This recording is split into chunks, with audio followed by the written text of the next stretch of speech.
Well, Tashara, we just had a short break, but the trial is back in session right now. The lead detective for the case with Garland Police Department is inside testifying. He's been the only person who has testified so far this morning. Now, depending on how this goes, we could go to the defense soon and hopefully hear from the defendant either today or tomorrow. Now, Richard Acosta Jr. is charged with capital murder after 3 teenagers were killed in Garland. The jury will soon decide if he knowingly aided the crime by driving his son to and from the convenience store. His son, by the way, Abel Acosta, the accused shooter, still has not been found more than a year later.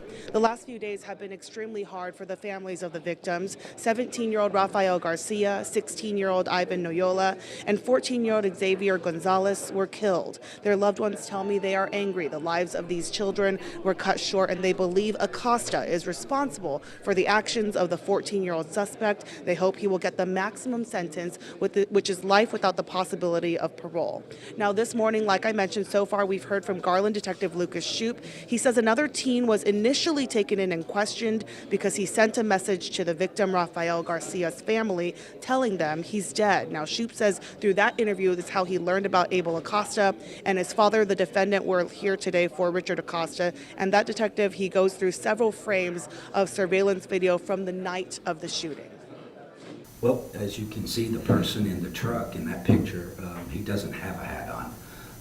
And then when that same passenger is coming into the store, that hat has been put on his head, in my opinion, to help conceal who he is.